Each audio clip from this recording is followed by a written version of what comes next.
আসসালামু আলাইকুম, welcome to my secret kitchen. সবাইকে স্বাগতম। বাড়ির পাশে যদি এরকম সবুজ সবুজ টাটকা ফ্রেশ ফ্রেশ এরকম কচু হয়ে থাকে আর সেটা একদমই লেবু পাতা দিয়ে রান্না করলে খেয়ে তো একদম সবাই ফ্যান হয়ে যাবে। কীভাবে এই লেবু পাতা দিয়ে কচু রান্না করলাম এবং পুরোটা ভিডিও না টেনে দেখবেন, কোনো রকম গলায় ধরা ছাড়া, জ্ঞানে ধরা ছাড়া এবং কোনো রকম মাছ ছাড়া কীভাবে এইভাবে লেবু পাতা দিয়ে কচু রান্না করবেন, পুরোটা ভিডিও না টেনে দেখলেই বুঝতে পারবেন। এবং অবশ্যই আমার চ্যানেলে নতুন হয়ে থাকলে চ্যানেলটি সাবস্ক্রাইব করে পাশে থাকবেন। দেখতে পাচ্ছেন কত সুন্দর টাটকা ফ্রেশ ফ্রেশ কচু। আমি এখান থেকে কেটে এনে একদম ধুয়ে ক্লিন করে ভাপ দিয়ে নিয়েছি। দেখতে পাচ্ছেন একদমই অল্প হয়ে গিয়েছে, আমি কিন্তু কড়াইটা ভরে দিয়েছিলাম।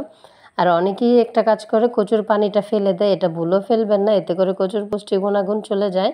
এভাবে করে পানিটা শুকিয়ে নেওয়ার চেষ্টা করবেন, তাহলে কিন্তু এর টেস্টটা ভালো আসবে। এবং কোনো রকম জ্ঞানে ধরা ছাড়া, গলায় ধরা ছাড়া কীভাবে কচু রান্না করবেন এই রেসিপিটি দেখলেই বুঝতে পারবেন। তো এই তো দেখতে পাচ্ছেন আমি কিন্তু একদমই শুকিয়ে নিয়েছি। চলুন এখন চলে যাই মূল রান্নায়। চুলায় বসিয়ে দিলাম একটি প্যান, এর মধ্যে দিয়ে দেবো আমি 4 টেবিল চামচ পরিমাণ সয়াবিন তেল। এবং কচু রান্নার ক্ষেত্রে কিছু টিপস আছে যেগুলো ফলো করলে গলায় ধরে না বা জ্ঞানে ধরে না, পুরোটা ভিডিও দেখলেই বুঝতে পারবেন। দিয়ে দিলাম বড় সাইজের একটি পেঁয়াজ কুচি এবং বড় সাইজের একটি রসুন কুচি, এক টুকরো দারচিনি, 3টা এলাচ, একটা তেজপাতা টুকরো করে। আগে মা চাচিদের কাছ থেকে শুনতাম কচু রান্নাতে নাকি মাংসের সব রকম মশলাই লাগে এবং মাংসকেও হাড় বানায়। কথাটা কিন্তু মিথ্যা না। সব কিছু ভালোভাবে আমি ভেজে নেব এবং রসুন পেঁয়াজ সব মশলাগুলো একদম পুরোপুরি ভাজা ভাজা করে নেব। ভাজা ভাজা করা হয়ে গেলে এখন এ পর্যায়ে এর মধ্যে দিয়ে দিব সমস্ত বাটা মশলাগুলো। কচু রান্নায় যদি আপনি বেশি করে রসুন বাটাটা দেন, এতে করে কিন্তু রসুনের ফ্লেভারটাতে এবং ধাকে বাকি কচুর যে ঘেনে ধরার ভাবটা আছে ওইটা কিন্তু চলে যায়। আমি এখানে দিয়ে দিয়েছি 1.5 চা চামচ পরিমাণ রসুন বাটা, 1.5 চা চামচ পরিমাণ আদা বাটা এবং হাফ জিরার গুঁড়ো। জিরার গুঁড়োটা কম দেওয়ার চেষ্টা করবেন এবং আদা রসুনেরটা একটু বেশি দেওয়ার চেষ্টা করবেন। যেহেতু কচু থেকেই পানি ছাড়ে, আমি পুরো মশলাটাই পানি ছাড়া একদম ভালোভাবে ভেজে নেব এবং এর মধ্যেই কষিয়ে নেব, কোনো রকম পানি দেওয়ার কোনো প্রয়োজন নেই। এ পর্যায়ে দিয়ে দিলাম হাফ চা চামচ হলুদের গুঁড়া, হাফ চা চামচের তো কম মরিচের গুঁড়া, হাফ চা চামচ ধনে গুঁড়া। বেশ সবগুলো উপকরণ দিয়ে আবারও আমি ভালো করে মিক্সড করে নেব। মরিচের গুঁড়াটা অবশ্যই কম দেওয়ার চেষ্টা করবেন, তাহলে কচুর যে একটি মিষ্টি ফ্লেভার আছে ওইটা কিন্তু থেকে যাবে। কচুতে পারলে আপনারা যদি ঝাল বেশি খেতে চান তাহলে কাঁচামরিচ ইউজ করতে পারেন, কিন্তু গুঁড়ামরিচটা একদমই কম দেওয়ার চেষ্টা করবেন। সবগুলো উপকরণ ভালোভাবে আমি নাড়াচাড়া করে মিক্সড করে নিয়েছি।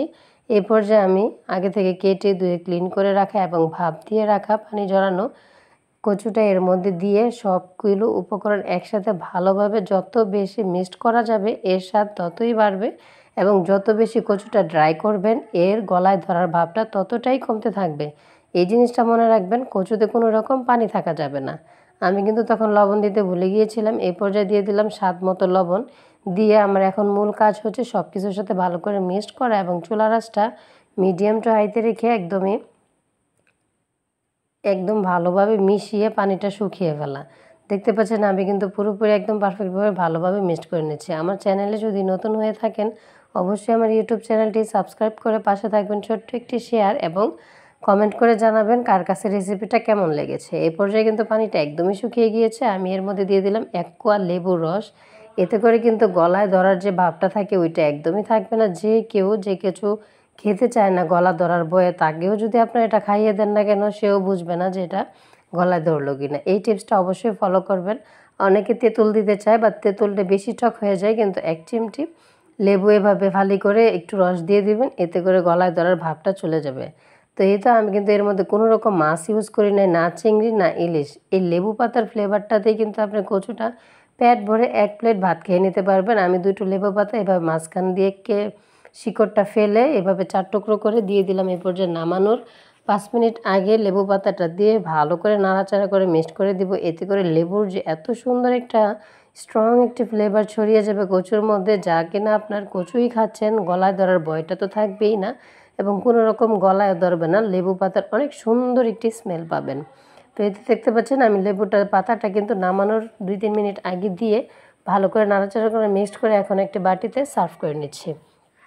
এত সুন্দর কালার হয়েছে এবং এত সুন্দর টেস্ট হয়েছে, দেখে এখনও লোভ লাগছে এবং খেতে ইচ্ছে করছে। আমি আবারও সার্ভ করার জন্য দিয়ে দিলাম একটি লেবু পাতা এবং 1 ফালি লেবু। ভিডিওটি ভালো লেগে থাকলে অবশ্যই লাইক কমেন্ট শেয়ার দিয়ে পাশে থাকবেন এবং কে কোন জেলা থেকে দেখছেন ছোট্ট একটি কমেন্ট করে জানাবেন। আপনাদের একটি শেয়ার এবং একটি কমেন্ট আমাকে অনেক বেশি উৎসাহিত করে আশা করি ভিডিওটি ভালো লেগেছে। অবশ্যই আমাকে জানিয়ে যাবেন। সবাই ভালো থাকবেন। আসসালামু আলাইকুম। আল্লাহ হাফেজ।